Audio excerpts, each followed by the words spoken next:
हरिवंश पुराण जी का स्वाध्याय हम सभी कर रहे हैं। आचार्य जिनसेन जी द्वारा विरचित।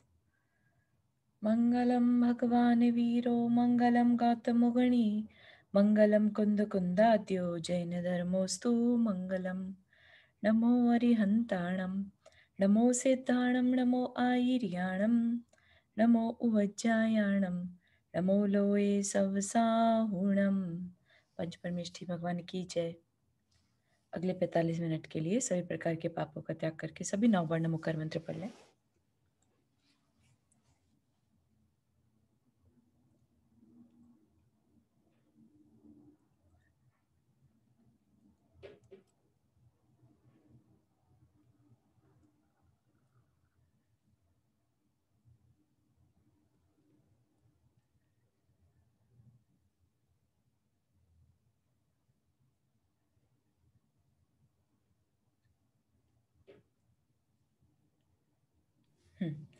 तो इसमें हमारा जो विषय चल रहा था वो राजा वसु की कहानी चल रही थी। राजा वसु जिनके द्वारा या जिनके समय से पशु बलि जो थी वो चल पड़ी थी, है ना।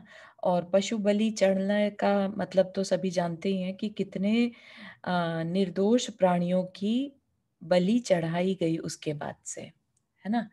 तो और उसकी कहानी क्या थी, सिर्फ छोटा सा कि अगर ये माँ जो है जाकर और राजा वसु के पास नाक जाती मोह के कारण कि मेरा बेटा जो है वो कहीं अपने प्राण ना छोड़ दे, इस डर से उसने राजा वसु को झूठ बोलने के लिए अपनी एक गुरु दक्षिणा ले ली, है ना। तो इतनी बड़ी चीज है मोह, जिसके कारण कितने बड़े बड़े अनर्थ हो सकते हैं। तो यहाँ तक ये हमने देखा था कि उन दोनों की आपस में शास्त्र वार्ता चल रही थी कि भाई जो ये शब्द है अज, उसका क्या मतलब है, क्यों इसका मतलब पशु या क्यों इसका मतलब धान है। दोनों की आपस की चर्चा चल रही थी, ठीक। तो जब उनकी चल रही थी तो उन्होंने कहा कि अब पहले शुरुआत में बारी आई थी पर्वत की, और उसके बाद जो थी बारी थी नारद की, ठीक। नारद ये जो अपन पढ़ते हैं रिद्धि धारी ऋषि, जो ऋषि नारद की नहीं चलो, बल्कि जबकि स्क्रीन नहीं दिखाई दे रही। जय जिनेंद्र। जय जिनेंद्र। बाकी सबको दिख रही है कि किसी को भी नहीं दिख हाँ, रही? दिख रही है।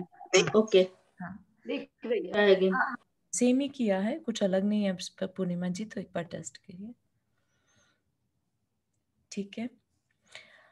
तो क्या कहने लगे वो कि यदि यह कहा जाए कि अध्ययन दूसरा है और अर्थ ज्ञान उससे भिन्न हो सकता है, तो यह कहना ठीक नहीं। मतलब कि पढ़ा कुछ है और उसका मीनिंग कुछ और निकले, तो ये कहना बिल्कुल भी ठीक नहीं होगा, है ना। क्योंकि उभयत्र न्याय समान होने या एक के विषय में मनमानी कैसे हो सकती है। मतलब कि एक के विषय में मनमानी, कोई एक चीज को लेके तो हम कहें कि नहीं ये बात अप्लाई होती है, और किसी चीज के बारे में कहीं अप्लाई नहीं होती। भावार्थ भी बताया है।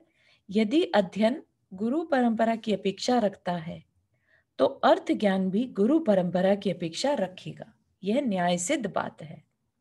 मतलब अध्ययन मतलब जितना भी पढ़ा है, राइट, वो अगर गुरु परंपरा से हम पढ़ रहे हैं तो उन्होंने जो मीनिंग बताया है वह भी हमें उनकी अपेक्षा से ही समझना होगा, राइट। ऐसा नहीं कि अध्ययन तो हम गुरु से पढ़ें और मतलब हम कुछ और समझें, ठीक।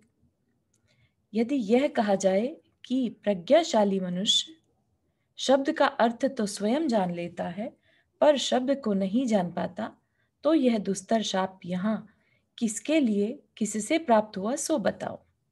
इसका क्या मतलब है कि यदि बुद्धिमान मनुष्य अपनी इच्छा से शब्द के अर्थ की कल्पना कर लेता है तो उसे शब्द भी बना लेना चाहिए, क्योंकि इसमें द्विधा की क्या बात है।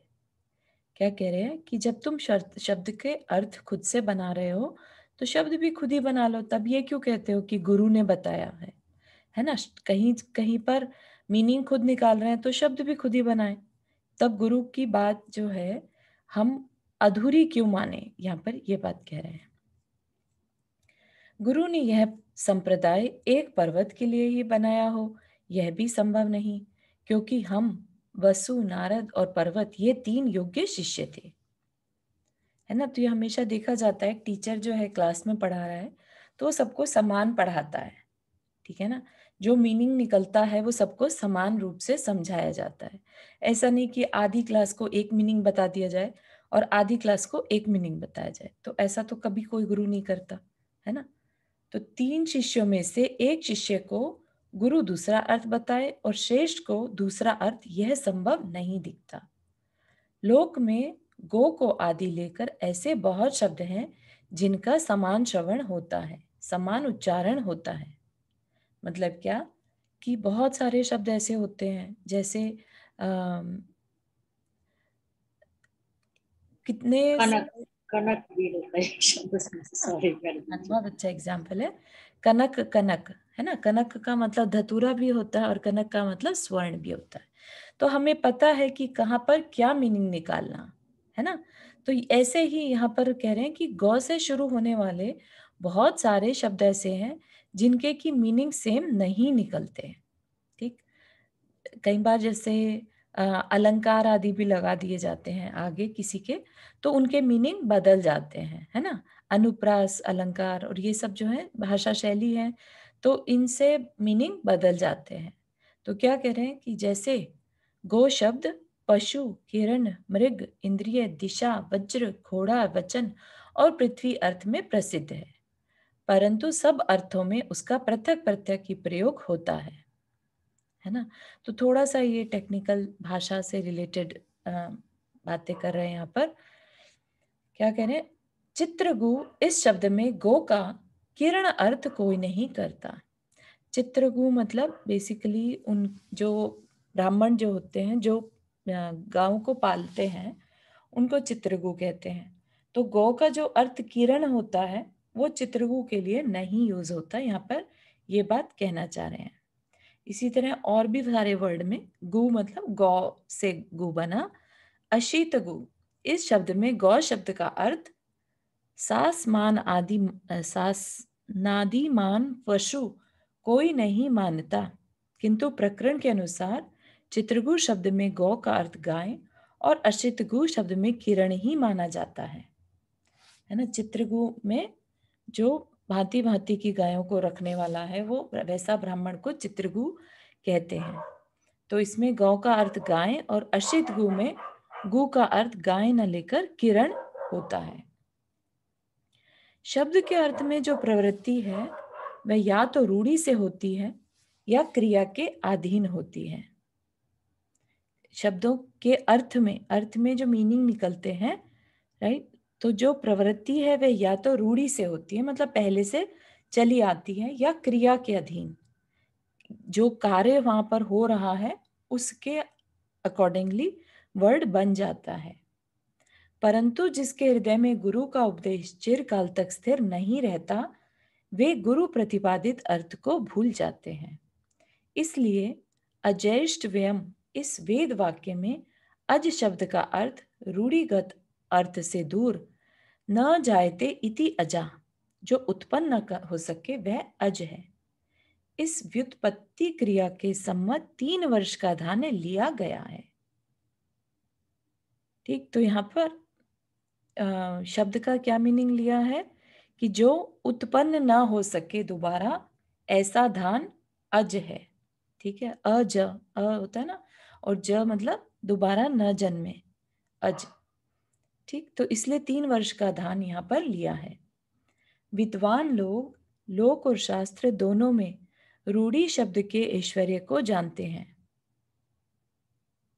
अतः अज गंधो यम पुरुष इत्यादि स्थलों में अज शब्द का बकरा अर्थ में प्रयोग निषिद्ध नहीं है।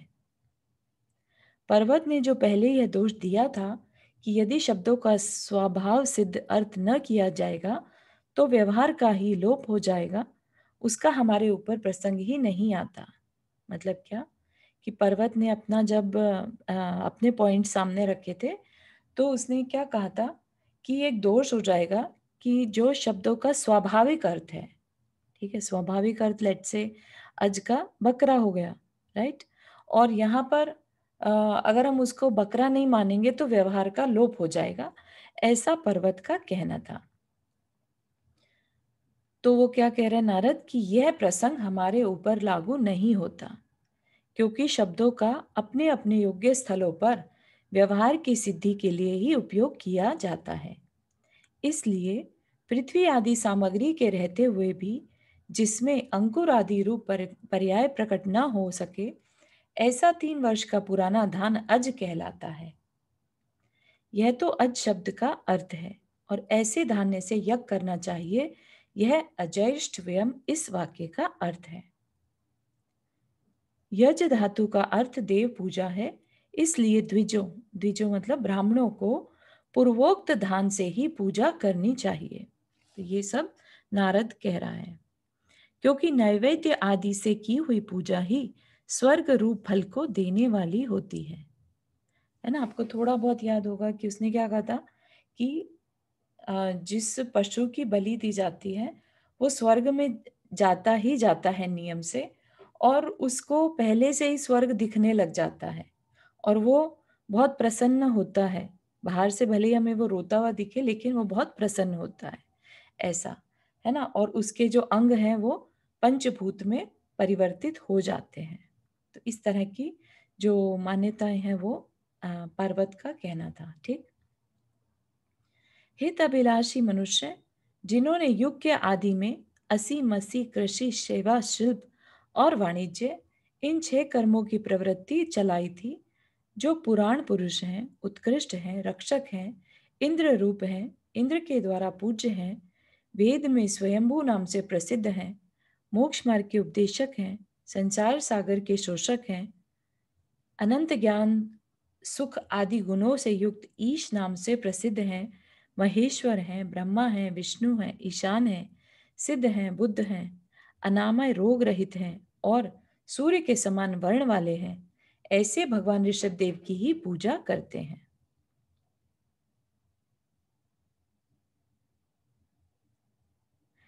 तो कौन ऐसे ऋषभ देव भगवान की पूजा करता है? हित अभिलाषी मनुष्य, जो हित को चाहते हैं वो। और ये बात कौन कह रहा है? नारद, है ना। हाँ प्राची दी, आपने हाथ रेस किया। एक चीज मैंने ये नोटिस की कि इसका मतलब जैसे उन्होंने बोला नैवेद्य जलाना चाहिए, तो हर जगह ये बात तो डेफिनेटली है, भले ही ये हिंदू शास्त्र है लेकिन उनके जैन गुरु ने पढ़ाए थे हम्म, कि पूजा करते समय कुछ ना कुछ द्रव्य चढ़ाना ही चाहिए, विच इज चावल इज गुड, बट उन्होंने एक जगह ये भी बोला था नैवेद्य से पूजा करो, हाँ मतलब कोई भी द्रव्य जरूर चढ़ाना चाहिए, हाँ ऐसे हाँ, खाली बहुत सुंदर, मौखिक पूजा नहीं करनी चाहिए। बहुत सुंदर, बहुत बढ़िया। बहुत अच्छा ऑब्जर्वेशन है कि यस, कुछ ना कुछ चढ़ाना है, छोड़ना है। बेसिकली स्वाहा का मतलब ही छोड़ना होता है ना। चाहे वो स्वाहा ब्राह्मण लोग यूज करें अपने मंत्रों में, या हमारे भी मंत्रों में स्वाहा वर्ड आता है, तो यस, दोनों का मतलब कुछ छोड़ना। तो क्या छोड़ना? जो द्रव्य हम यूज कर रहे हैं। उसी पूजा से, किस पूजा से? जो भगवान ऋषभ देव की पूजा करते हैं, उसी पूजा से पुरुषों को स्वर्ग सुख प्राप्त होता है, उसी से मोक्ष का अविनाशी सुख मिलता है, उसी से कीर्ति, उसी से कांति, उसी से दीप्ति और उसी से धृति की प्राप्ति होती है। तो यहाँ पर क्या बता रहे हैं कि किस तरह की पूजा से? जो ऋषभ देव की पूजा करते हैं, क्योंकि उनके गुरु क्या बन गए थे? दीक्षा ले ली थी। और नारद भी जो थे वो भी श्रावक के 12 व्रत ले आए थे जाकर, है ना।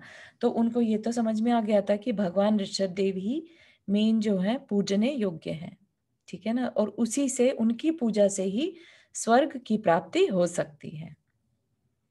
साक्षात पशु की बात तो दूर रही, पशु रूप से कल्पित चून के पिंड से भी पूजा नहीं करनी चाहिए, क्योंकि अशुभ संकल्प से पाप होता है और शुभ संकल्प से पुण्य होता है। संकल्प, है ना। तो हम किसी भी चीज का संकल्प करके बैठते हैं, अगर हमने किसी चूने के पिंड में और पशु मानकर और उसको स्वाहा कर दिया, तो भी हमें उसका पाप लगेगा ही लगेगा, उतना ही। क्यों? क्योंकि उसमें हमारे अशुभ का संकल्प हो गया। तो संकल्प से हमें पाप और पुण्य लगता है। चारों एक क्वेश्चन और है, सॉरी टू डिस्टर्ब, कि श्योर। कई बार जैसे क्या होता है, जैसे खाने में आप कुछ डल गया, जैसे मान लीजिए आपने बनाते समय धनिया का पत्ता डाला और वो एकदम से कीड़ा सा दिखता है, है ना। तो हमें अपने को खुद ही बनाया खुद ही दिख जाता है, ऐसा लगता है कोई कुछ पढ़ तो नहीं गया, मक्खी तो नहीं गिर गई। फिर नहीं दिखती तो उस टाइम मतलब उसको पता है वो कीड़ा नहीं है, लेकिन उस टाइम भाव तो यही आ जाते हैं ना कि कीड़ा तो नहीं है। फिर वो खाते समय उस धनिया की पत्ती को भी समझ नहीं आता खाएं कि फेंकें, या कोई भी चीज, फॉरगेट धनिया की पत्ती, कोई भी चीज है। तो मेरे को आज ही मैं सोच रही थी, मैंने कहा ये दिखा मुझे, मुझे लगा कि मक्खी तो नहीं गिर गई क्या, आजकल समर है गर्मी हो रही है तो, लेकिन वो नहीं थी। लेकिन ऐसा लगा इसमें मैंने मक्खी की परिकल्पना तो कर ही ली, अब मैं इसको फेंकूं, मतलब ऐसे कई चीजों में आता था क्या चीजें फेंक दें, क्या करें। मुनि महाराज भी ऐसा करते हैं, क्योंकि वो तो देखते हैं ना कि अरे कीड़ा तो नहीं है, जब वो जीरा देखते हैं तो वो यही सोचते होंगे ना कि अरे कीड़ा तो नहीं है। जब उन्हें क्लियर नहीं हो पाता तब वो ये मानकर चलते हैं कि नहीं ये कीड़ा ही था, ठीक है। इसी हाँ तरह से अपन भी अगर हमें क्लियर नहीं हो पा रहा है कि वो क्या था तब हम उसको नहीं यूज करें, क्योंकि यस तब हमें दोष लगेगा। हाँ आई लेकिन अंडरस्टैंड, अगर लेकिन मान आपने लो क्लियर कर लिया, क्लियर क्लियर हो गया, हाँ लेकिन फिर भी हमने एक बार उस द्रव उस कौर के अंदर एक कीड़े की परिकल्पना कर ली, ऑल्दो वो नहीं था, हमें भी समझ में आ गया, हमने खुद ही बनाया नहीं है, दिख भी गया, कंफर्म भी कर लिया, लेकिन वो परिकल्पना के बाद भी वो एक ऐसा लगता है कि शुड आई डू, हमने उसमें नहीं, स्थापना उस टाइप की कर ली। ऐसा नहीं है, क्योंकि अगर आप मुनि महाराज का भी अभी जो आपने एग्जाम्पल लिया, अगर हम्म उन्हें क्लियर हो जाए कि ये नहीं था, बिल्कुल हम्म क्लियर है, तो वो कंज्यूम करते हैं, ठीक है ना। ऐसा ओके इस चीज समझ, को नहीं कर सकते ना कि बस हमारे दिमाग में आ गया तो अब इसे छोड़ना ही पड़ेगा, हाँ ठीक है, है ना। हाँ वो जहां इसलिए। उनका क्लियर नहीं हो पाता, अगर उनको हम्म, हल्का सा भी डाउट हो जाता है, तब हाँ उनका उसको कंजर्वेटिव साइड लेके चलना ही उचित माना जाता है, ठीक है, समझ ताकि गए। उनके व्रतों में दोष ना लग जाए, हम्म ठीक है ना। ओके। ठीक, तो इसमें उस समय पर ये संकल्प में नहीं आता, जब हमें डाउट हो और हमने डाउट को क्लियर भी कर लिया, तब हाँ संकल्प ठीक का है, दोष नहीं लगेगा। हाँ ठीक है, मेरे को एक्चुअली यही था, क्वेश्चन था। बहुत सही। ठीक है, तो संकल्प का दोष कब लगेगा, जब हमें वो क्लियर पता है और हमने बस, ओ सॉरी, आपने हाथ रेज किया था रुक्मणी आंटी। हाँ, जय जिनेन्द्र चारू और सभी को। मैं एक चीज अपना शेयर करना चाह रही थी, यही प्राची से कनेक्टेड है। हम्म, क्या वो एक दिन मैं चेरी खा रही थी, जी, तो चेरी जैसे कई बार गली हुई नहीं बहुत होती नरम अंदर से, हाँ जी, तो मुझे देख के ना बड़ा अजीब सा लगा। मैंने कहा क्या गलगली सी अजीब नॉन वेज सी लग रही है, हम्म, और उसके बाद मेरे से चेरी खाई ही नहीं गई, मैं छोड़ दी। हाँ हाँ, ये चीज शेयर करना चाह रही थी मैं अच्छा सिर्फ अच्छा, हाँ, कि अंदर से भाव आ गया कि ये नॉन वेज कि जैसी लग रही है हाँ, तो तो मैंने कहा कि अजीब सी लग रही है ये हाँ, जैसे, तो वो बस मेरे से खाई ये नहीं गई, आपने फिर मैंने बहुत उसको अच्छा छोड़ पॉइंट दी। रेज किया, क्योंकि बहुत सारी चीजें जो हमें नॉनवेज जैसी लगती हैं, तो हाँ यस उनमें हमें नॉनवेज खाने का दोष आता है। वही ना, उसके बाद मैंने छोड़ बहुत दी, सही, नहीं खाई गई मेरे से, फिर अगले दिन से मैंने सख्त सख्त देख के ली, नरम ली बहुत नहीं। अच्छा, बहुत सुंदर आपने शेयर किया, thank you. Yes, Nanda ji आपने हाथ रेज किया। हाँ, ये पूछ रही थी कि जैसे डेकोरेशन की जो चीजें होती हैं, किसी में हाथी घोड़े की जो मिट्टी की बनी हुई, तो उनको भी लगाने में रखने में दोष होता है या नहीं? लगाने रखने में तो दोष नहीं है, लेकिन उनको जैसे कोई मारने या उनके साथ कैसा हम बिहेव करते हैं उनमें दोष लगता है। तो अगर बाई चांस हमने उसकी कोई हाथी के वो लगाया है, हाँ तो अगर कुछ करते हुए वो खराब हो जाता है या कुछ मतलब टूट जाता है, तो क्या उसमें दोष लगेगा?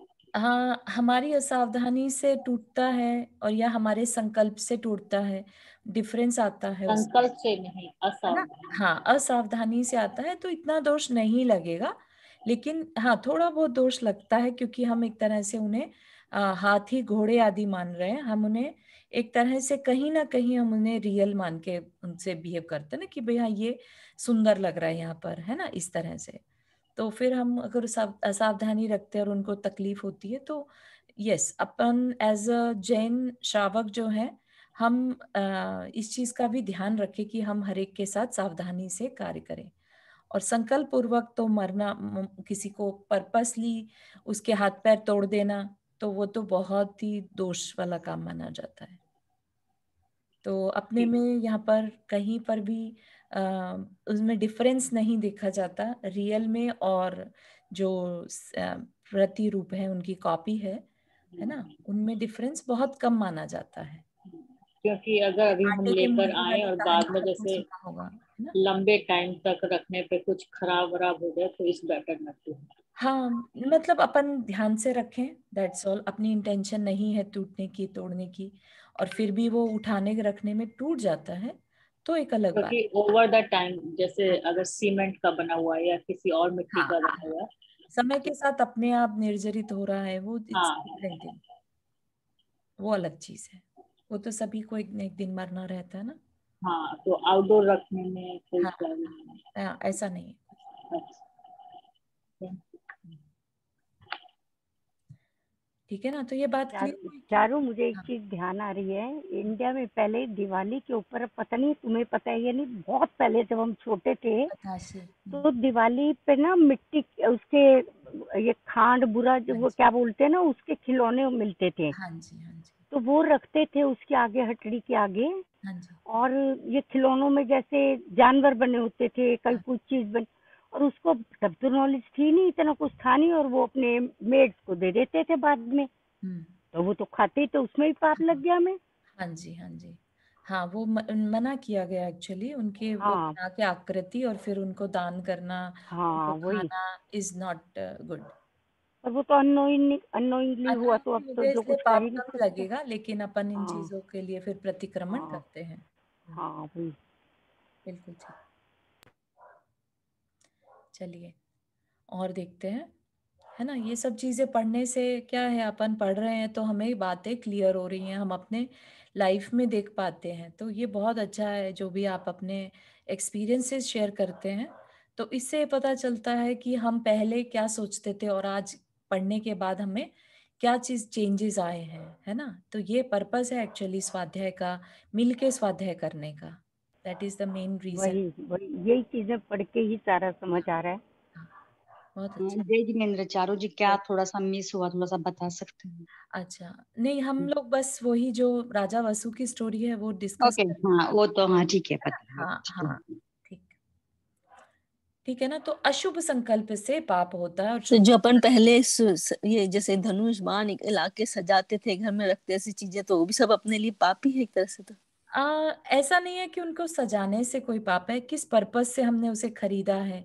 हो सकता है हमने उसको खिलौने खेल खेल के और डेकोरेशन के हिसाब से सुंदर दिखे डेकोरेशन तो। के हिसाब से लिया है, या इस हिसाब से लिया है कि हम इसको कभी खेलें और इससे किसी का वध करें। नहीं नहीं, पहले डेकोरेशन के के टाइम हिसाब में से। बच्चे जैसे खेल रहे नहीं, हैं, है ना। नहीं नहीं, ध- डेकोरेशन के अच्छे सुंदर सुंदर बबड़े दिखते थे, उठा कर ले लेते हैं, जिससे डेकोरेशन में अच्छे लगेंगे मेरा तो वॉल एक पे क्वेश्चन है लगाएंगे। कि धनुष वगैरह तो भगवान के घरों में अस्त्र वस्त्र तो होते ही थे ना, शस्त्र।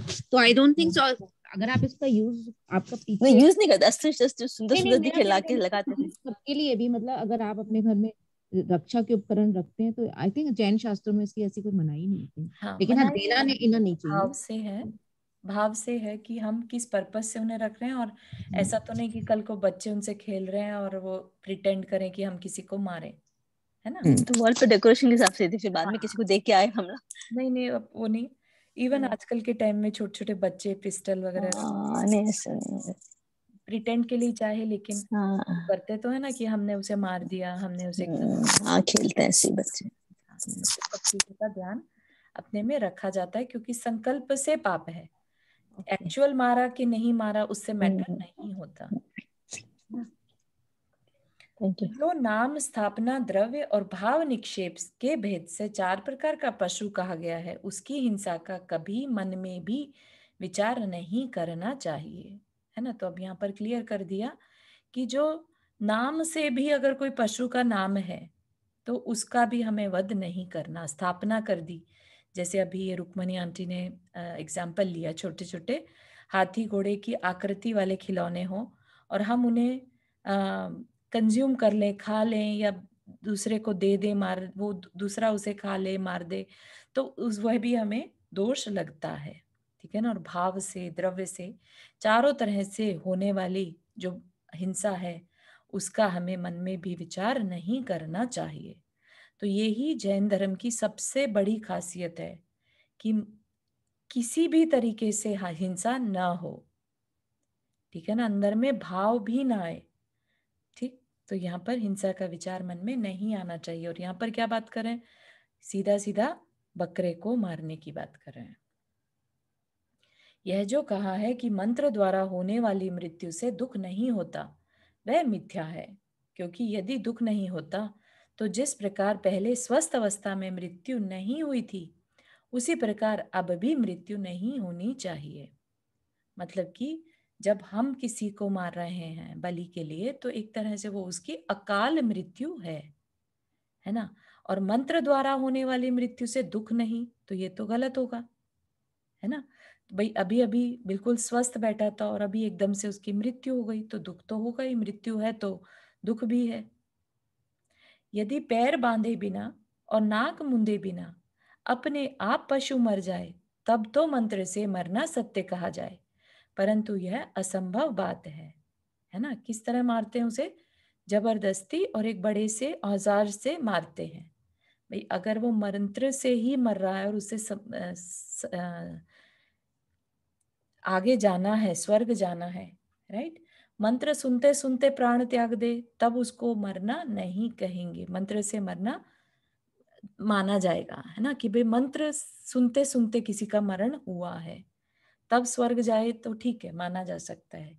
लेकिन मंत्र सुनते सुनते तो नहीं मरता ना वो, उसको बड़े से औजार से मारा जाता है। मंत्र के प्रभाव से मरने वाले को सुखासी का प्राप्त होती है, सुख सी, यह भी एकांत नहीं है, क्योंकि जो पशु मारा जाता है वह ग्रह से पीड़ित की तरह जोर जोर से चिल्लाता है, इसलिए उसका दुख स्पष्ट दिखाई देता है ना। हम ये मैं तो उसके कितने, उसके परिवार वाले भी तो जरूर सब, वो भी तो दुखी हो गए, उसके एक को मार दिया था अपन ने। हाँ, वो भी है, वो परिवार भी तो दोष लगेगा कि नहीं पूरा। लगता है। हाँ बिल्कुल है ना। तो ये अपने आप से अज्यूम कर लेना तो गलत हो गया ना, कि भाई मंत्र सुनाने से पशु को सुख हो गया, जबकि वो चिल्ला रहा है, दिख रहा है उसका दुख स्पष्ट, है ना। तो यह बात भी ठीक नहीं है। यह जो कहा है कि आत्मा अत्यंत सूक्ष्म होने से अवध्य है, मारने में नहीं आता, है ना। तो क्या पहले जो पर्वत था उसने क्या कहा था, आत्मा तो किसी से काटने में नहीं आता, जलाने में नहीं आता, कोई इसे मार नहीं सकता। तो क्या कह रहे हैं, वह भी ठीक नहीं है, क्योंकि जब आत्मा स्थूल शरीर में स्थित होता है तब स्थूल भी हो तो होता है ना। जब आत्मा जब तक शरीर में है तब तक उसे स्थूल भी माना जाता है, क्योंकि शरीर खत्म हुआ तो जब खत्म होता है तो शरीर को तकलीफ नहीं होती, आत्मा को तकलीफ होती है। यह आत्मा शरीर रूपी आधार के अनुसार दीपक के प्रकाश के समान सूक्ष्म और स्थूल रूप होता हुआ संकोच तथा विस्तार को प्राप्त होता रहता है। हाँ, यहाँ पे स्थूल का क्या अर्थ है? स्थूल का मतलब ये है कि जो ना दिखने वाला तो सूक्ष्म हो गया, और जो दिख रहा है वो स्थूल है। तो कहने को तो आत्मा सूक्ष्म है, नहीं दिखाई देती, लेकिन जब तक शरीर है तो हम ये कह सकते हैं ना, आत्मा का ये आकार ठीक। है ना। तो इस अपेक्षा से ठीक। और इसी तरह से आगे भी कि दीपक के प्रकाश के समान घटता बढ़ता रहता है। यदि अनंत शरीरों का अनुभव करने वाला संसारी जीव इस प्रकार छोटा बड़ा न माना जाए और एकांत से सूक्ष्म ही माना जाए, तो वह सुख दुख को किस तरह प्राप्त कर सकेगा। कि जिस शरीर में है उतना शरीर का छोटा बड़ा होता रहता है ना। हाथी के शरीर में तो हाथी के शरीर का हो जाता है, हाथी को मारेंगे तो उतने बड़े आत्मा को तकलीफ पहुंचेगी, राइट। और एक छोटे से जीव को मारा जाता है तो उतने शरीर को तकलीफ होती है, ठीक है ना। तो इस तरह से शरीर आत्मा को एकदम से सूक्ष्म मानकर और कुछ भी करा जाए उसके साथ, तो ये ठीक नहीं है। इसलिए यह निर्विवाद सिद्ध है कि जीव शरीर प्रमाण है ना। जीव जो है शरीर प्रमाण है, मतलब जैसा उसका शरीर वैसा ही जीव। और मंत्र तंत्र तथा अस्त्र आदि से शरीर का घात होने पर इसे नियम से दुख होता है। तभी तो मृत्यु को सबसे कठिन बोला है, दुख का कारण है ना, दुख होता है क्योंकि शरीर छूट रहा होता है तो आत्मा को दुख होता है। तो ऐसे ही शरीर का घात होगा तो नियम से दुख होगा। और जब यह जीव तीव्र दुख से मरने लगता है तब चक्षु आदि इंद्रियों से स्वयं ही वियुक्त हो जाता है। इसलिए उनका वियोग कराने वाला और दूसरा कौन है? क्योंकि पहले हमने क्या पढ़ा था, कुछ अजीब सा था ना कि चक्षु को सूर्य के पास भेज देते हैं, है ना, शरीर को आकाश के पास भेज देते हैं। ऐसे भेजने वाला कोई नहीं, अपने आप ही इंद्रियां छूट जाती हैं। शरीर के साथ है इंद्रियां, है ना, शरीर के साथ ही छूट जाती हैं। भावार्थ, जब जीव स्वयं ही चक्षु आदि इंद्रियों से वियुक्त होता है, वियुक्त मतलब छूटता है, तब यह कहना कि याजक लोग, जो ब्राह्मण लोग हैं, उनके चक्षु आदि को सूर्य आदि के पास भेज देते हैं, मिथ्या है। फिर क्या कह रहे हैं, प्राणियों का घात करने वाले को स्वर्ग कैसे हो सकता है? जो इवन यज्ञ करने वाला है, ब्राह्मण है, उनको भी क्या कहा है कि उनको, पर्वत ने क्या बोला, उनको स्वर्ग मिलता है। लेकिन क्या कह रहे हैं कि प्राणियों का घात करने वाले को स्वर्ग कैसे हो सकता है? जिससे कि याजक आदि को, याजक मतलब पूजा करने वाले को, याज्य यानी पशु आदि के स्वर्ग जाने में दृष्टांत माना जा सके।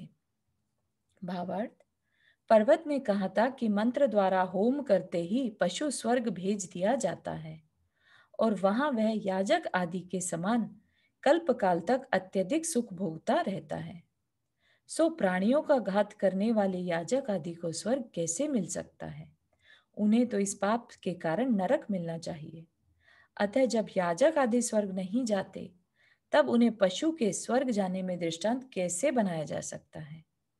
मतलब कि पशु को क्या एग्जाम्पल दिया था पहले कि जो याजक है वह पशु जो है वो याजक के समान स्वर्ग को प्राप्त करता है। ठीक है, तो कंपैरिजन मतलब एग्जाम्पल में क्या कहा कि जो बलि चढ़ता है पशु, वह याजक के समान, जो बलि चढ़ाने वाला है उसके समान स्वर्ग जाता है। तो क्या कह रहे हैं यहाँ पर, प्राणियों का घात करने वाला स्वर्ग कैसे जा सकता है? और जब वह स्वर्ग खुद नहीं जाता तो फिर पशु का एग्जाम्पल कि भाई पशु जो मर के स्वर्ग जाएंगे, ये कैसे यूज किया जा सकता है? ठीक है, तो आप समझ रहे हैं ये जो भाषा शैली है ये न्याय की भाषा कहलाती है। वाद विवाद वाली जो शैली है वो न्याय की भाषा। न्याय में क्या देखते हैं अपन, जब कभी किसी क्रिमिनल केस या कोई भी केस होता है ना, दलीलें दी जाती हैं, वाद विवाद होते हैं, तो एक की बात को दूसरा कैसे प्रूफ करता है, डिबेट जिसे बोलते हैं, है ना, न्याय की शैली मतलब डिबेट। ये आपको जरा सा नीचे करिए, क्या याजक को क्या, वो कैसे उसने क्या शब्द बोला? हाँ याजक को, लोग जो याजक लोग हाँ उनके चक्षु आदि के सूर्य आदि के पास भेज देते हैं। हाँ हाँ, पहले ये बात बताई थी पर्वत ने कि याजक लोग जो पूजा करने वाले हैं वो पशु, पंडित हुए मतलब। हाँ, पंडित लोगों ने क्या कहा कि हम पशुओं की जो आंखें हैं उनको सूर्य के उसको पास सूर्य को भेज, भेज दे। ओ, शरीर को आकाश के पास भेज देते हैं। हाँ कहा तो ठीक पीछे, है, ठीक है। तो वो हाँ। चीज कहना ठीक नहीं है। वो भेजने वाले कौन है? प्राण हम्म, छूटने पर, शरीर छूटता है तो इंद्रियां अपने आप छूट जाती हैं, हम्म। है ना, तो वो सब चीजों का काट किया जा रहा है। अच्छा, याजी पशु हुआ, याजक ब्राह्मण याज्ञ हुआ। पशु और याजक चढ़ाने ब्राह्मण, वाला, अच्छा, हाँ, पूजा अच्छा, करने ठीक, वाला। थैंक हम्म, ठीक। धर्म सहित कार्य ही पशु को सुख प्राप्ति में सहायक हो सकता है, अधर्म सहित कार्य नहीं, क्योंकि बच्चे के लिए माता के द्वारा दिया हुआ अपथ्य पदार्थ सुख प्राप्ति का कारण नहीं होता। क्यों कह रहे हैं ये बात? क्योंकि पर्वत ने क्या कहा था कि भाई जब माँ अपने बच्चे को कुछ ऐसी चीज घी आदि खिलाती है ताकि बच्चा पुष्ट हो जाए, तो बच्चे को कई बार अच्छा नहीं भी लगता तो भी माँ खिलाती है। ठीक है, तो एग्जाम्पल क्या लिया कि बच्चे को पुष्ट करने के लिए घी खिलाना। ठीक है, लेकिन यहाँ पर क्या कह रहे हैं, लेट से माँ अगर उसको जहर खिलाने लगे बच्चे को, तो क्या ये बच्चे को के लिए अच्छा है? राइट, तो माता भी तो गलत हो सकती है ना। जो चीज खिलाया जा रहा है उस पे डिपेंड करता है खिलाया क्या जा रहा है। किस भाव से जा रहा है ना। तो पर्वत ने क्या एग्जाम्पल दिया था कि जिस प्रकार न चाहने पर भी बच्चे के लिए घी आदि दिया जाता है तो वह उसकी वृद्धि का कारण होता है, उसी प्रकार पशु के न चाहने पर भी उसे यज्ञ में होमा जाता है तो वह उसके लिए स्वर्ग प्राप्ति का कारण होता है। ठीक है, अगर आपको ये बात याद हो, ध्यान हो, पिछली क्लास में हमने पढ़ी थी कि पर्वत ने ऐसा कहा था। ठीक है, तो क्या कह रहे हैं नारद, क्या कह रहे हैं, पर्वत का यह कहना ठीक नहीं, क्योंकि धर्म युक्त कार्य ही पशु के लिए सुख प्राप्ति में सहायक हो सकता है, अधर्म युक्त नहीं। जिस प्रकार माता के द्वारा दिए हुए घृत, दुग्ध आदि हितकारी पदार्थ ही बच्चे के लिए सुख प्राप्ति में सहायक होते हैं, विषादिक अपथ्य पदार्थ नहीं, उसी प्रकार पशु को जबरदस्ती होम देने मात्र से उसे स्वर्ग की प्राप्ति नहीं हो सकती, क्योंकि उसके धर्म युक्त कार्य से ही हो सकती है। तो इसमें जबरदस्ती जब उन्हें बलि चढ़ाया जा रहा है, तो जो चीज जबरदस्ती की जा रही है, जिसको वो नहीं चाहता और उससे उसका मरण हो रहा है, तो उससे उसे स्वर्ग की प्राप्ति कैसे हो सकती है, क्योंकि इसमें कहीं पर भी धर्म नहीं है। इस प्रकार सभा रूपी वर्षा काल में अपने तीक्ष्ण वचन रूपी वज्र के अग्रभाग से पर्वत के मिथ्या पक्ष रूप पर्वत पहाड़ के भद्दे किनारे को तोड़कर जब नारद रूपी मेघ चुप हो रहा, तब सभा में बैठे हुए धर्म के परीक्षक लोगों ने एवं साधारण मनुष्यों ने सिर हिला हिलाकर तथा अपनी अपनी उंगलियां चटकाकर नारद के लिए बार बार धन्यवाद दिया। तो सभी अच्छे लोग थे, इवन राजा वसु बहुत अच्छा था, है ना, सत्य का पक्ष रखने वाला था, तो इसलिए उसकी जो सभा थी, सभासद थे, वो भी अच्छे लोग थे, है ना, और सबने सपोर्ट किया नारद का। ठीक, तदनंतर अनेक शास्त्रों के ज्ञाता शिष्ट जनों ने अंतरिक्षचारी किस लिए कहा, क्योंकि वो जिस सिंहासन पर बैठता था उसके पाए जो थे स्फटिक के बने थे। स्फटिक जो होता है ट्रांसपेरेंट मणि, ठीक, तो उस ट्रांसपेरेंसी के कारण ऐसा लगता था जैसे वो आकाश में ही बैठा हो। तदनंतर अनेक शास्त्रों के ज्ञाता शिष्ट जनों ने अंतरिक्षचारी राजा वसु से पूछा कि हे राजन, आपने गुरु के द्वारा कहा हुआ जो सत्य अर्थ सुना हो वह कहिए, है ना, एक ही राजा से एक ही गुरु से पढ़े हुए हैं, तो वसु को तो बिल्कुल समझ में आ रहा था नारद क्या कह रहा है। यद्यपि राजा वसु दृढ़ बुद्धि था और गुरु के वचनों का उसे अच्छी तरह स्मरण था, तथापि मोहवश सत्य के विषय में अविवेकी हो वह निम्न प्रकार का वचन कहने लगा कि हे सभाजनों, यद्यपि नारद ने युक्ति युक्त कहा है, तथापि पर्वत ने जो कहा है वह उपाध्याय के द्वारा कहा हुआ कहा है। तो उसने कह दिया कि गुरु का कहना वही है जो पर्वत ने कहा है। और इतना कहते ही वसु का स्फटिक मणिमय आसन पृथ्वी में धंस गया, क्योंकि उसने पाप ही इतना बड़ा कर दिया था कि जिसके कारण उसके पाप कर्म की वजह से उसका सिंहासन एकदम से टूट गया और वो नीचे की ओर गिर गया। वह पाताल में जा गिरा, सो ठीक ही है, क्योंकि पाप से पतन होता ही है। जिसका शरीर पाताल में स्थित था, ऐसा वसु मरकर 7वीं पृथ्वी गया और वहां महारौरव नामक नरक में नारकी हुआ।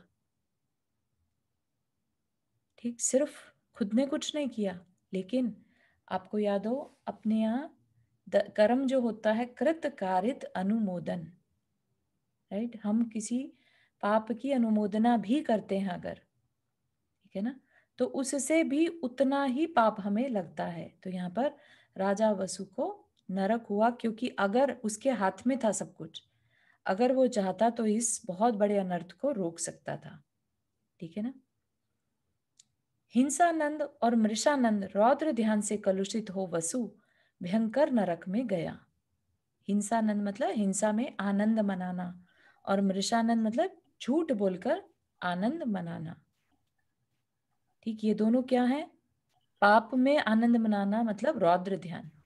ठीक है, रौद्र ध्यान करने वाला नरक में जाता है। ये 7वां नरक है, 7वें नरक में 7वें गया। नरक में, हाँ। मतलब उसने अभी एक शब्द, एक सेंटेंस बोला था, वो सातवें नरक पे चला गया। हाँ जी, क्योंकि आने वाली मतलब कितने करोड़ों वर्षों तक, ठीक है ना, ये पाप कार्य होता रहेगा उसके लिए। लेकिन मतलब अगर उस, पता नहीं, सिर्फ एक लाइन सुनी है ना, और हाँ इतने में वो गिर गया। हो हाँ सकता है वो आगे और क्लैरिफाई करता। हाँ, क्लैरिफाई नहीं किया उसने, बेसिकली यहाँ पर बहुत समराइज्ड वे में है। बेसिकली हाँ, उसने समराइज है। पर्वत को ही सपोर्ट किया, बस ये बात माननी चाहिए, और उसने उस झूठ में सपोर्ट करने की वजह से अपनी नरक आयु का बंद कर लिया। अनुमोदन हो गई ना गलत चीज नहीं की। तो उस टाइम पे उसका आयु कर्म भी बंधा होगा, उसने हाँ पहले तो नहीं बांधा होगा, उसी हाँ, समय पहले नहीं बंधा। बांधा, पहले तो वो बहुत अच्छा राजा था। बहुत उसने अच्छा जब ये राजा था, किया, और एक नहीं जब तो किया, ऐसा घड़ी आई कि उस समय उसने आयु बंध भी किया हाँ और उसका आयु पूरा बिल्कुल उदीर्णा भी हो गई। बिल्कुल, उसी समय उसका मरण हो गया।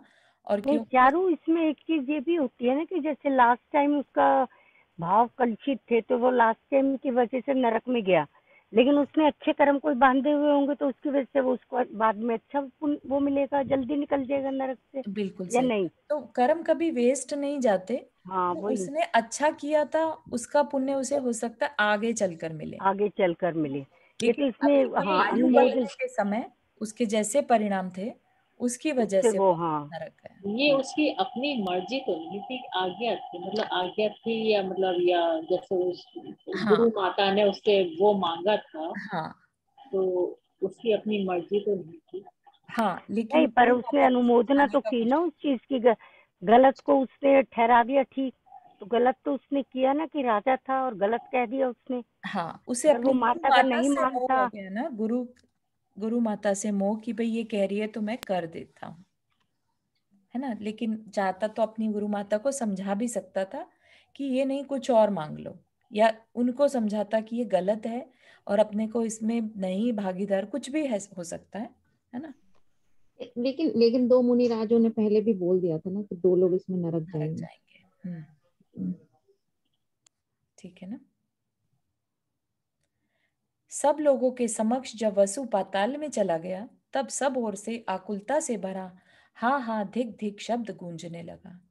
जिसे तत्काल ही असत्य बोलने का फल मिल गया था, ऐसे राजा वसु की सब लोगों ने निंदा की और दुष्ट पर्वत का तिरस्कार कर उसे नगर से बाहर निकाल दिया।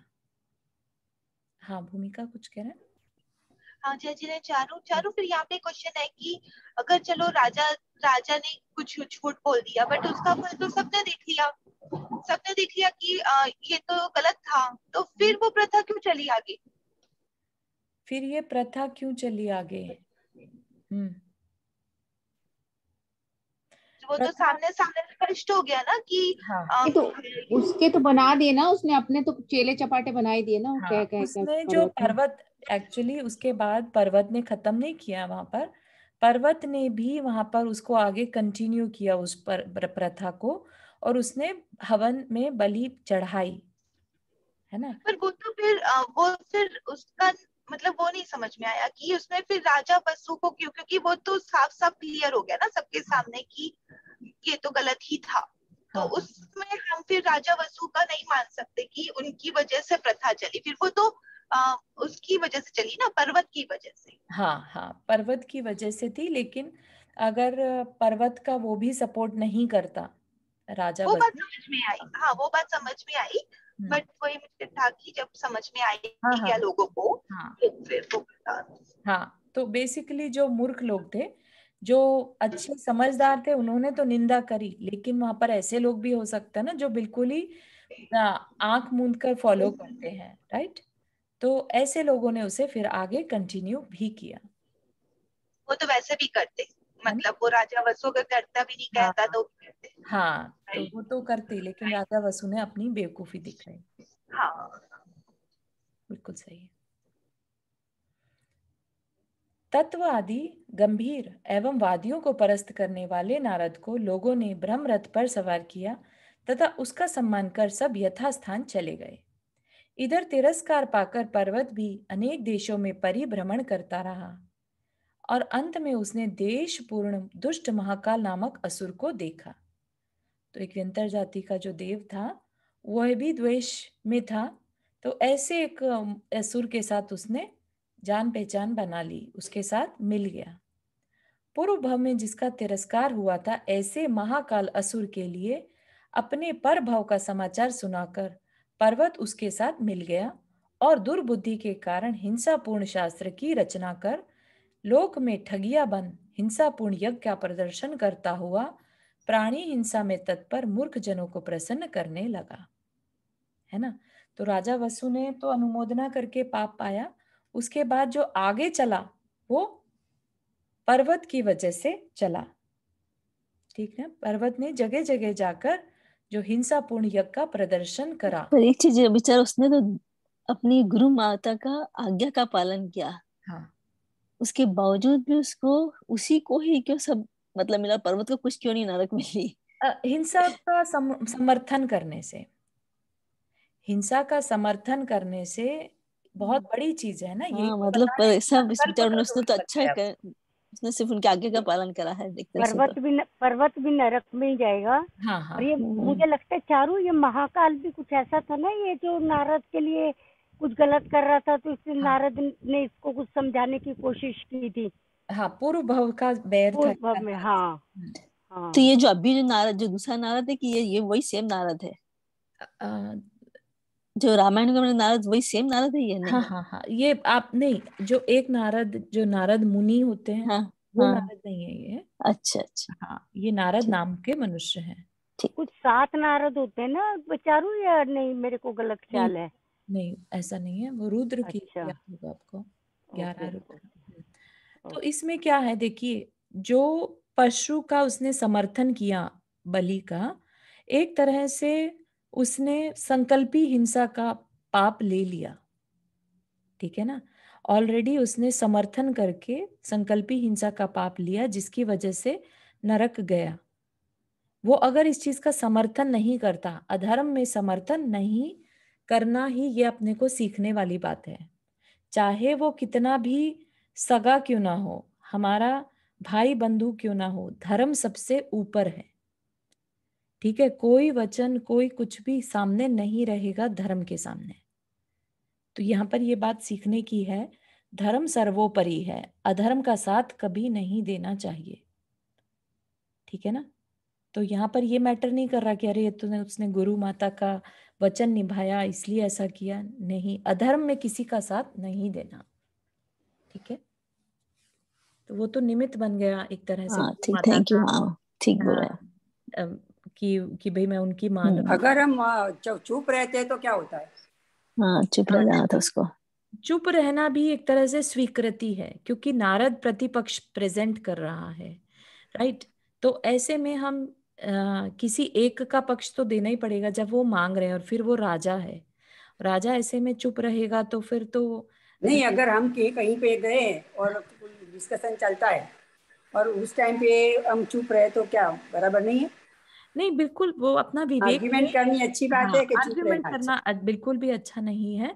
जो हम डिपेंड करता है सिचुएशन, अगर वहां पर अधर्म हो रहा है, राइट, तब हम अपने विवेक को देख कर किस तरह का जवाब देना, उसकी अनुमोदना ना हो जाए, मौन रहने से अगर अनुमोदना मानी जा रही है तो फिर हम ध्यान नहीं, रखें हमारी कि बात हम हम जो कहेंगे धर्म के बाबत में वो एग्री नहीं करते और आर्ग्यूमेंट करते रहते हैं, हाँ तो उस टाइम पे क्या करना चाहिए? बच्चे हैं तो करीब करीब अपने साथ बहुत आर्ग्यू, हम हाँ, वो इसका अलग बराबर चीज है। जवाब नहीं देते, नहीं सकते हैं। हाँ, तो बहुत फिर वो बच्चों मैं के उस साथ टाइम अलग पे, है। हाँ, तो अच्छी बात अननेसेसरी नहीं, वाद चुप रहना। विवाद से बचना चाहिए, ये तो हर जगह लिखा है, ठीक है ना। मैं भी कभी कभी ऐसे करती हूँ, जब मेरे से कोई करता है, मेरे हस्बैंड भी बहुत करते हैं, तो मैं उनको यही बोल देती हूँ मेरी नॉलेज उतनी नहीं है। नहीं, अगर हम आपको जवाब और बराबर नहीं दे सकते हैं कभी हाँ, कभी। नहीं आता हमें जवाब, और नॉलेज भी नहीं है कि हम उनके संतुष्ट कर पाए, तो बेटर है कि वो हमसे ज्यादा जानने वाले लोगों से बात कर ले। मैं तो उनको बोलती हूँ आप शंका समाधान होता है उसमें हाँ, हाँ सच में बच्चे लोग करते हैं, क्यों इतना धर्म, क्या है ये बच्चों से धर्म? ज्यादा मेरे हस्बैंड नहीं, सब करते हैं। बच्चे मतलब सब ऐसा क्यों करने हाँ का, ऐसा क्यों हाँ करने का, तो हाँ, सब लोग का जवाब हमारे पास नहीं होता है। इतना बार पानी छानने का, उतना क्यों करने हाँ, का, सब ऐसा। बातों में ऐसा करते हैं। हम्म। बिल्कुल सही। मेरा बेटा डॉक्टर है फिर भी करता है। चुप हो जाते हैं, बस कुछ जवाब मेरे नहीं यहाँ भी देते। होता है, रोज होता है। सब क्या होता होगा, क्योंकि अपने बोलते हैं ना जनरेशन का गैप आ गया ना, उन लोगों ने ये चीज देखी नहीं, अपन ने अभी देखी हम अपने अभी पहले उम्र आलों हो से। गई और एकाश ना करते तो भी बोलते हैं ऐसा ऐसा दर्द को सा कि तबियत ख्याल में नहीं रखने का और एकाश ना करने का, पहले तबियत देखने की पहला व्रत देखने का। वो सब हाँ, बोलते हैं इसमें। नहीं वो ठीक है, उनका वो अपनी जगह ठीक है, क्योंकि तबीयत पहले है उनके हिसाब से, है ना, व्रत बाद में है। लेकिन अपने को अपना सिचुएशन देखनी है कि हमारी किस एज में हम हैं और क्या पर्पस है हमारे व्रत आदि करने का। नहीं, हमने नियम लिए हैं, बराबर है। हम्म, अब जो आजीवन नियम लिए हैं तो उसमें तो हम फेरफार नहीं कर सकते है ना। करेक्ट, बिल्कुल तो सही। वो वजह कि अभी जब लिया था तब लिया था, अब उम्र हो गई तो अब छोड़ दो सब। हाँ, तो वो तो और ये कैसे छोड़ एक्चुअली ये सकते? बहुत अच्छी बात है कुसुम आंटी, हम लोग को अभी से अपने बच्चों को ये समझाना चाहिए कि हाँ, देखो ऐसा है, हम लोग के पास अभी अपॉर्चुनिटी, हमारे बच्चे छोटे हैं, कि नहीं ये नियम है और तुमको इनको तुम्हारा व्रत तुम नहीं कर पा रहे लेकिन दूसरों के व्रत संभालो, ये हाँ, भी एक धर्म है। हाँ, हम ये समझाते नहीं अपने बच्चों को, तो इसलिए इन लोगों को चिड़चिड़ाहट इसलिए होने लगती है कि अब इन्हें आलू की टिक्की खानी है बाजार में और मम्मी नहीं खा रही तो इन्हें बुरा लग रहा है। भाई हाँ, तुम ये समझो, तुम अगर मम्मी के लिए अपने अब व्रत नियम नहीं चढ़ाई तो बिना करे भी तुमको पुण्य मिल रहा है 6वां भाग। तो हम अपने बच्चों को ये संस्कार नहीं दे पाते हैं। We all are dealing with that but we have to tell them this thing बहुत सही। कि दूसरे के व्रत संभालना भी बहुत बड़ा धर्म है। तो ये थोड़ा सा इसमें बहुत सारी चीजें मिक्स होती हैं कुसुम आंटी, कि अपन का पुण्य भी रहे, कि भाई बच्चे भी हमारी बात को समझ जाएं कि हम जिस पर्पस से कर रहे हैं बस तुम हमें अनुमोदना करो, सपोर्ट करो, है ना, हमसे आर्ग्यू मत करो, तो ये भी अपना पुण्य होता है। वही मैं यही सोचती हूँ, अपना पुण्य नहीं है इसलिए ऐसा अपने को अभी सपोर्ट तबीयत करना, मैं खराब तो हो यही गई और सोचती हूँ। रात को मैं अगर दवाई नहीं लेती हूँ तो आर्ग्यूमेंट की दवा क्यों नहीं लेने की, रात हाँ, को दवा तो हाँ, हाँ, ऐसा ऐसा हो रहता है। तो कभी मैं नहीं लूंगी तो फिर आर्ग्यूमेंट हो जाता है। बिल्कुल सही है। फिर तो मेरे पास मत आना कि मेरे को मत पढ़ना, कंप्लेंट मत करना। सही बात है, सही बात है। तो थोड़ा सा इसमें आप और महाराज जी से गाइडेंस ले सकते हैं कि ऐसी सिचुएशन हो तो किस तरह से हैंडल करा जाए, ठीक है ना। हाँ, ये बात हाँ, है। तो I think it's a good point for everyone to learn कि ऐसी सिचुएशन हो तो कैसे हैंडल करें। हाँ, हाँ, नंदा जी कुछ कह रहे हैं। हाँ, एक शब्द, एक सेंटेंस आपने बोला था कि शरीर बड़ा हो छोटा हो, आत्मा जब शरीर को छोड़ती है तो आत्मा को दुख होता है। तो किस तरह का दुख होता है, किस वजह से होता अब एग्जैक्टली तो नहीं मालूम किस तरह का दुख होता है, लेकिन कहा जाता है ना, जन्म जरा मृत्यु ये सबसे बड़े दुख हैं। तो जब जन्मते हैं तब भी ये बहुत अच्छा कोई प्रोसेस नहीं है, तो जन्म के समय भी उसे दुख होता है, तकलीफ होती है, बॉर्न होने के टाइम भी, फिर मरण के समय भी जब प्राण छूटते हैं तब बड़ी तकलीफ के साथ प्राण छूटते हैं फॉर सम रीजन। जब ये शरीर छूटता है तो आत्मा को उसको छोड़ने का क्योंकि मन नहीं होता, ठीक है ना, कोई मरना नहीं चाहता, तो इस वजह से उसे तकलीफ होती है ये शरीर छोड़ने में। तो मैंने ऐसा सुना था कि अगर हम अपने आप से मर्जी से ऐसा मान ले कि अब मेरा जाने का समय आ गया है तो फिर तकलीफ कम होती है, ऐसा है? कम हो सकती है, यस, तभी उसी लिए समाधि मरण वर्ड यूज किया है कि ताकि हम अवेयर रहें कि मृत्यु तो होनी है, शरीर तो छूटना ही है ना, ताकि उस समय हम समता के परिणाम ज्यादा रखें। हाँ, वो मोह छोड़ के शरीर का हाँ, तो हाँ, तकलीफ कम होती जिसने है। वो नहीं छोड़ा उसकी तकलीफ उतनी ही ज्यादा होती है। तो एक हाँ, जगह मैंने जो मैं ऐसे पढ़ा, ऐसे एक ओशो के प्रवचन में मैंने सुना था कि हर व्यक्ति को चेंज से डर लगता है, तो जो बच्चा होता है वो माँ के गर्भ में बहुत एडजस्ट हो जाता है, वो वहीं पे, और ऑल ऑफ अ सडन उसको एक ऐसी, हमको एकदम से एक ऐसी जगह पे ऑल ऑफ अ सडन डाल दिया जाए कि अब उसको, चाहे भले ही वो उसमें वहां पे संकुचित रहता है, लेकिन क्या होता है वहां पे उस जगह पे, जैसे हम लोग हैं मछली बाजार में रहने वाले, मछली बाजार में एडजस्ट हो जाते हैं, तो वो माँ के गर्भ में फुल्ली एक डेवलप्ड पर्सन, फिर ऑल ऑफ अ सडन उसको जब वो चेंज आता है तो वो उससे बहुत भयंकर उसको घबराहट होती है, मतलब अत्यंत पीड़ा होती है कि मेरे संग ये हो क्या रहा है, ही हैज नो अंडरस्टैंडिंग ये व्हाट इज सारी जो हैपनिंग। चीजें हैं ना, ये बताने में बहुत डिफिकल्ट लगती हैं, लेकिन दुख है, लिखा भी है और अपन के देखने में भी आता है। तो यस, वाकई में दुख होता है जन्म जरा और मृत्यु में। तो आप सभी वृद्धावस्था के दुख तो अपन सभी देखते हैं अपने आसपास, है ना, और फिर मरण का भी तकलीफ अलग ही तरह की है। बहुत जरा सही, मतलब बहुत बुढ़ापा? सही। वृद्धावस्था के दुख, जन्म अब जरा, जैसे जरा जैसे मतलब बुढ़ापा। वृद्धावस्था के जैसे जैसे हम लोग बढ़ रहे हैं, मुझे समझ में आता है बहुत बड़ा एक तो वृद्धावस्था में एक दुख मुझे लगता है बड़ों लोगों को होता होगा। एवरीडे आँख बराबर करोगे तो कान नहीं होगा, और कान बराबर तो दांत नहीं होगा, दांत नहीं बराबर मान का भी